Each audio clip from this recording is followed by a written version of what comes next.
Next हमारा topic है, वो है नेस्टेड लूप। नेस्टेड लूप क्या होता है?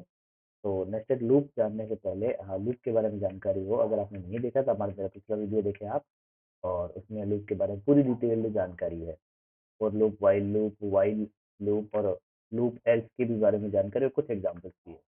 उन्हें थॉरली सॉल्व करें, खुद से भी सॉल्व करने की कोशिश करें, और अगर ना हो तो आप मेरे वीडियोस को और चैनल पे देखें, सारी प्लेलिस्ट को चेक करें, तो आपको पता चल जाएगा कि भाई हाँ ये लूप कैसे काम कर रहा है। और फॉर लूप के बाद में जो सेकंड थिंग आती है, फॉर वाइल लूप के बाद में नेस्टेड लूप। नेस्टेड लूप क्या होता है? लूप के अंदर लूप। और तो पहले तो हम यही जानते हैं कि इनको बनाया कैसे जाए, और फिर हम इनकी वर्किंग के ऊपर कुछ ध्यान देंगे कि उनकी वर्किंग कैसे है। क्योंकि लूप के अंदर लूप है तो पहले तो दो लूप होंगे। क्या सर दो ही हो ये नेसेसरी है? नहीं सर, बिल्कुल नेसेसरी नहीं है। दो हो सकते हैं, तीन हो सकते हैं, चार हो सकते हैं। और कोशिश यही रखनी है कि काम हो सके, जो भी अगर काम एलोटेड है वो क्या हो, कम लूप में किया जाए। जो लूप के अंदर लूप का मतलब होता है टाइम कॉम्प्लेक्सिटी का बढ़ना। तो ये हम नहीं चाहेंगे, एक्चुअली कोई नहीं चाहेगा कि प्रोग्राम की टाइम कॉम्प्लेक्सिटी बढ़े। तो पहली कोशिश तो हमारी यही रहेगी कम ही, पर फिर भी अगर ऐसा कोई खेल होता है कि कोई कोशिश होती है जहाँ पर नेस्टेड लूप लगाने ही है, तो कैसे लगाया जाता है उसकी चर्चा हम यहाँ कर लेते हैं। तो पहला लूप तो है फॉर, और एक वेरिएबल का नाम आई जे के जो भी ले आपकी इच्छा है, इन रेंज, और आई इन रेंज है ना, फोर मिस्टेकन साइज हो चुका है। और आई इन रेंज कहाँ से कहाँ तक? 0 से 10 तक, या 0 से 5 तक एज्यूम कर लेता हूँ मैं। और दूसरा लूप इस लूप के ही अंदर चलाए। तो फॉर फिर से लूप का सिंटेक्स डाल देते हैं। वेरिएबल का इस बार जो वेरिएबल का नाम हो चेंज ले ना, ए आई ले लिया है तो आई नहीं लेंगे, जे लेंगे, ए बी सी कुछ भी ले, सेम नहीं ले सकते। इन रेंज, और for may be for example 0 से 2 एज्यूम कर लेता हूँ मैं फिर इस बार। अच्छा, तो ये क्योंकि इंडेंट आ चुका है, इंडेंट ये इशारा कर रहा है कि भाई जो ये जो मटेरियल है यहाँ से जो भी बॉडी होगी वो जे वाले लूप की बॉडी होगी, इस लूप की बॉडी होगी, वो इस इंडेंट में होगी। यहाँ जो भी लिखा जाए, तो for the sake of simplicity मैं यहाँ पर हेलो ही लिख देता हूँ। तो ये जो हेलो लिखा है, हाँ, अगर नेस्टेड लूप लग रही है तो इंडेंट का बेहद ख्याल रखें, कौन सी बॉडी किसके अंदर है, इस बात का ध्यान आपको हो ही हो। अगर ये ध्यान है तो आप आने वाले प्रोग्राम को बड़े आसानी से कर सकते हैं। तो जैसे पहला है प्रिंट हेलो, एक रैंडम स्टेटमेंट और डाल देता हूँ मैं, प्रिंट जे। एक स्टेटमेंट में यहाँ लिख देता हूँ, print hello two, and print may be I. फिलहाल के लिए इसे रैंडम समझे, इसका कोई वो कोड से मतलब ना समझे। पर ये मैं लिख रहा हूँ आपको कोड इंडेंट को समझाने के लिए कि कौन सी जो स्टेटमेंट है वो किस लूप के अंदर है और कैसे काम करेगी, इसको समझाने के लिए मैं लिख रहा हूँ। तो पहला जो मेरा हेलो है वो तो है फॉर जे इन रेंज वाले लूप के अंदर में। तो इस जे में लूप की बॉडी में कितने स्टेटमेंट है सर? दो स्टेटमेंट है, ये दो स्टेटमेंट है सिर्फ जे की बॉडी में। तो जे वाले लूप की बॉडी में कितने स्टेटमेंट हो? हेलो और जे, हेलो और जे, बस। कितनी बार भी चले हेलो और जे ही चलेगा इस लूप के थ्रू। इनसाइड लूप के थ्रू कौन सा चलेगा? हेलो और जे ही चलने वाला। अच्छा, आई वाली लूप के अंदर की बॉडी में क्या क्या है? तो आई वाली लूप की बॉडी में एक तो पूरा फॉर जे वाला लूप है, जो जे से शुरू हो रहा है वो लूप है, और दो स्टेटमेंट और, एक प्रिंट हेलो टू और एक आई। बिल्कुल ध्यान रहे कि कौन सा किसकी बॉडी में है। तो आई वाले लूप में कौन कौन से स्टेटमेंट है? तो तीन सर मेजर स्टेटमेंट है। पहला जे का पूरा लूप, दूसरा हेलो टू, और तीसरा प्रिंट आई। और जबकि जे की बॉडी में कितने स्टेटमेंट है? पहला हेलो और दूसरा जे, ओनली इतना ही। तो जे में दो है, जबकि आई में एक, दो और तीन वर्किंग स्टेटमेंट है। अच्छा, लूप का काम क्या होता है? रिपीट करना। जितनी बार रिपीट करोगे उतनी बार ही सारे स्टेटमेंट रिपीट होंगे। बिल्कुल ध्यान से सुना मैंने क्या बोला है, जितनी बार लूप चलेगा उतनी बार ही सारे स्टेटमेंट रिपीट होंगे, सारे जो भी लूप की बॉडी में वो सारे।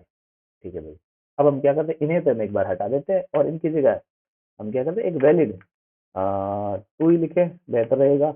और प्रिंट कर देता हूं मैं value of I, value of J, value of J print करता हूँ फर्स्ट टाइम में। और जे को सच में प्रिंट ही भी कर ही देते हैं हम, और इसको यहीं छोड़ देते हैं, और लूप को हम एग्जीक्यूट करते हैं हमारे प्रोग्राम को। तो प्रोग्राम वेब फाइल से एग्जीक्यूट कर सकते हैं, सेव के लिए मांगेगा जी, बिल्कुल मांगे, और ओवरराइट मैंने कर दिया। तो वैल्यू ऑफ जे क्या आ रही है? 0 1 0 1 0 1 0 1 0 1। तो एक बार 0 1, 2 बार 0 1, 3 बार 0 1, 4 बार 0 1 और 5 बार 0 1 प्रिंट हुआ है हमारे केस में। हमारे सोर्स कोड पर चले भाई। सोर्स कोड क्या बोलता है सर कि 2 लूप चलाए हैं सर आपने। पहला लूप है 0 से 5 तक, तो ये आई का लूप कितनी बार चलेगा सर? 5 बार चलेगा। तो आई की बॉडी में कौन सा स्टेटमेंट है सर? ये एक कंप्लीट स्टेटमेंट है। ये स्टेटमेंट 5 बार चलेगा। क्या स्टेटमेंट है उससे मुझे मतलब नहीं है, जो भी स्टेटमेंट है वो 5 बार चलेगा। अच्छा, अब स्टेटमेंट पर आते हैं। तो स्टेटमेंट क्या है? स्टेटमेंट खुद एक लूप है। अच्छा, वो लूप क्या कह रहा है कि सर इसकी बॉडी में जो भी हो वो 2 बार चले। तो इसकी बॉडी में क्या है? द वैल्यू ऑफ जे, और सच में जो जे की वैल्यू है वो, तो वैल्यू ऑफ जे कहाँ से शुरू होती है? 0 से शुरू होती है और 2 की रेंज तक। तो 2 की रेंज में 2 तो प्रिंट होता नहीं, जो एक्सटर्नल जो हाईएस्ट लिमिट होती है वो तो प्रिंट होती नहीं है, वो तो एग्जीक्यूट होती नहीं है, उससे एक कम n-1 की लिमिट प्रिंट होती है। तो 0 और 1, तो सबसे पहले 0 बार चलेगा, फिर 1 बार चलेगा। क्या ये एक बार चल चुका? जी एक बार चल चुका। तो ये बॉडी एग्जीक्यूट हो चुकी है। कब? जब आई की वैल्यू 0 थी। तो अब हम क्या करते हैं, इसको थोड़ा सा मॉडिफाई और कर देते हैं। कैसे करते हैं? वैल्यू ऑफ जे के साथ में हम वैल्यू ऑफ आई भी प्रिंट करते हैं। अच्छा, दो तरीके हो सकते हैं कि वैल्यू ऑफ आई को मैं जे में ही डाल दूं या फिर आई में सेपरेटली डाल दूं। तो दोनों में ही करके देखेंगे हम, क्या पता कुछ अच्छा मिल ही जाए। तो value of I, value of I कितनी है? तो सर ये वैल्यू ऑफ आई तो ये है। और वैल्यू ऑफ जे कितनी है सर? तो वैल्यू ऑफ जे ये है सर। और बीच में शायद एक स्लैशन भी डाल ही देते हैं। नहीं, स्लैशन नहीं डालते, उससे पता नहीं चलेगा। हाँ, इतना ही सही है। Value of I and value of J. तो वापस से रन कर दिया जाए हमारे मॉड्यूल को। वापस से रन करने के बाद में जो प्रिंट होता है वो ये होता है सर। अच्छा, अब बिल्कुल ध्यान से देखें हमारे कोड को।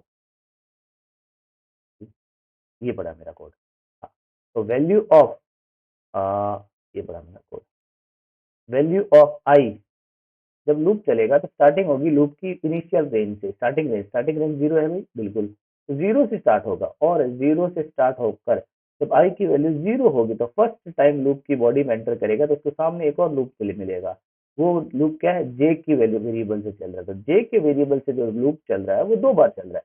बिल्कुल सही है, 2 बार चल रहा है। अच्छा, 2 बार चल के क्या कर रहा है? इसकी इस बॉडी में है क्या? सिर्फ प्रिंट स्टेटमेंट। प्रिंट स्टेटमेंट क्या प्रिंट कर रहा है कि इस बॉडी में जब ये पहली बार 2 बार चल रहा होगा तब वैल्यू ऑफ आई क्या रही होगी और वैल्यू ऑफ जे क्या रही होगी। तो वैल्यू ऑफ आई तो 0 ही दोनों में रहेगी, जो क्योंकि वैल्यू ऑफ आई तो ऊपर से आ रही है। तो ये तो फर्स्ट टाइम में 0 ही वैल्यू, तो ये तो 0 ही रहने वाली इस पूरे लूप के दौरान। एक बार पूरा लूप एग्जीक्यूट होगा 2 बार, तो 2 बार के दौरान इसकी वैल्यू 0 ही रहने वाली है। अगर ये 10 बार भी होता तो भी 10 बार में भी वैल्यू ऑफ आई तो 0 ही रहती फर्स्ट टाइम। सेकंड टाइम में वैल्यू ऑफ आई 1 रहती, थर्ड टाइम में 3 2 भी रहती, ऐसा।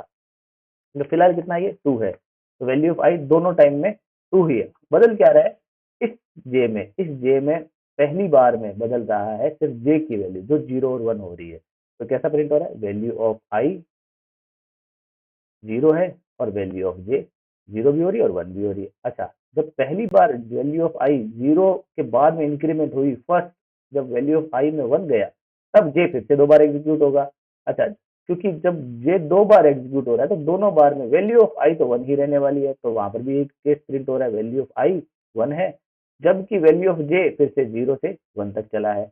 वापिस से ये लूप खत्म हुआ तो आगे वैल्यू ऑफ आई कितनी हो गई? 2 हो गई। 2 हो गई तो 2 के लिए भी जे 2 बार चलेगा, 0 और 1। 3 के लिए भी जे 2 बार 0 और 1। 4 के लिए भी 0 और 1 जे चलेगा। तो 5 बार लूप चला और पांचों बारों में जे 2-2 बार चला है। तो इसकी फंक्शनलिटी से थोड़ा कुछ तो समझ में आने लगा है कि सर जो आउटर रेंज का जो लूप होता है वो डिसाइड करता है कि कितनी बार चलेगा। अच्छा, इनर रेंज का लूप जो होता है वो डिसाइड करता है कि एक लूप में, आउटर रेंज के एक लूप में इनर कितनी बार चलेगा। बिल्कुल सिंपल सी मेथड मैथमेटिक्स है। आउटर लूप जब एक बार चले तब इनर लूप कितनी बार चलेगा। तो इनर लूप हमारे केस में 2 बार 10 बार लिखते हैं, बिल्कुल 10 बार चलता, टोटल 10 × 10 10 × 5 50 बार ये लूप चलता। हमारे केस में 2 ही लिखा है ताकि हमें आसानी से समझ में आ सके। अच्छा, तो ये तो बेसिक मेथडोलॉजी थी। इसमें करने योग्य काम क्या है तो वो हम अगले वीडियो में देखेंगे कि इसमें हम क्या कर सकते हैं। जब तक आप इस दोनों की रेंजेस को आराम से इसके साथ खेलें, रेंजेस को बढ़ाएं घटाएं, यूज लें, इनके स्टेप साइज में भी उतार चढ़ाव करके देखें, में भी इसको 10 टाइम्स चलाएं, इसको भी 10 टाइम्स चलाएं। अच्छा, 10/10 100 टाइम चलना चाहिए था, पर इंटरनल लूप है वो 3 की स्टेप साइज से चल रहा है और आउटर लूप है वो 2 की स्टेप साइज से चल रहा है। इसको भी करके देखें कि भाई आउटर तो 5 बार चलेगा और इनर है वो 3 बार ही चलेगा। तो इसको भी आप करके देखिए तो 15 टाइम चल रहा है कि नहीं चल रहा है, कि चल रहा है तो क्या प्रिंट हो रहा है, ये सब आप आराम से करके देखें भैया ऐसा। ठीक है जी? हाँ, ये था हमारा नेस्टेड लूप। इसके लूप के बाद में हम करेंगे इसके एप्लीकेशन और इसके कुछ प्रोग्राम। जब तक आप मेरे वीडियो को लाइक कर दें और बिल्कुल चैनल को सब्सक्राइब करें ही करें। चैनल सब्सक्राइब करोगे तो ही आगे वीडियो आ पाएंगे, नहीं तो अदरवाइज वीडियो नहीं आ पाएंगे। क्योंकि बहुत कम टाइम, लिमिटेड टाइम में ही काम करना होता है मुझे, तो मैं बड़ी ही मेहनत से और जद्दोजहद शिद्दत से मैं ये काम कर रहा हूँ। तो इस शिद्दत को बनाए रखें और वीडियो को लाइक करें और चैनल को सब्सक्राइब करें ही करें ऐसा।